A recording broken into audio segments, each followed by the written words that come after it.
দেওয়া হচ্ছে। এই যে দেখেন একটা হাসতেছে। তো এগুলিকে বন্ধ করা হোক। আসসালামু আলাইকুম। এইসব রেস্টুরেন্টগুলি আছে না, এই যে এটা একটা রেস্টুরেন্ট তৈরি হচ্ছে, তা আমি বলবো এইসব রেস্টুরেন্ট কিন্তু ভয়ানক। কারণ কি, এইসব রেস্টুরেন্টে দেখবেন আপনার স্কুল কলেজের উঠতি বয়সে মেয়েরা ছেলেরা আসে, এসে এখানে 20 টাকার ফ্রেঞ্চ ফ্রাই, যেটাকে ইংরেজিতে বলে ফ্রেঞ্চ ফ্রাই, বাংলাতে বলে আলু ভাজা।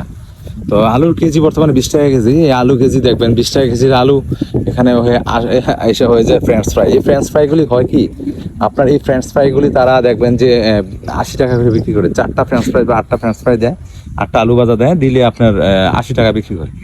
তো 80 টাকা বিক্রি করে এটা সমস্যা না। তো সমস্যা হচ্ছে এই যে তারা ছোট ছোট খোপগুলি বানিয়ে যাচ্ছে এই যে রেস্টুরেন্টগুলিতে এবং এই যে ফাস্ট ফুডের দোকানগুলি, এগুলিতে আপনার এই উঠতি বয়সের ছেলে মেয়েগুলিকে কি করে ধ্বংস করে দেয়। কারণ এখানে এই 20 টাকার আলু ভাজা 80 টাকা বিক্রি করে, এই 80 টাকার আলু ভাজা খেতে খেতে তাদের 3 ঘন্টাও লাগে। তো এই যে উঠতি বয়সের ছেলে মেয়েগুলি এখানে আসে, আপনার এই যে দেখা যায় রবিবার দুপুর 12টার সময় আসে, সোমবার দুপুর 12টার সময় আসে, একটা সময় আসে, একটা সময় 12টার সময় দুপুরবেলা ওপেনিং ডে স্কুল কলেজে, তখন তাদের এইখানে কি কাজ। তো বাকিটা বুঝে নিবেন। আমি মনে করবো এগুলাকে বন্ধ করা উচিত, এগুলাকে বয়কট করা উচিত। কারণ এই ফাস্ট ফুডের নামে ছেলে মেয়েগুলোকে উঠতি বয়সে ধ্বংস করা হচ্ছে, তাদের ভবিষ্যৎ ধ্বংস করে দেওয়া হচ্ছে। এই যে দেখেন একটা হাসতেছে। তো এগুলিকে বন্ধ করা হোক আর এগুলিকে বয়কট করা হোক, কারণ এইগুলি সমাজে, পরিবেশ, সমাজ সবকিছুর উপর প্রভাব পড়তেছে। ভালো থাকবেন, সুস্থ থাকবেন। আসসালামু আলাইকুম ওয়া রাহমাতুল্লাহি ওয়া বারাকাতুহু।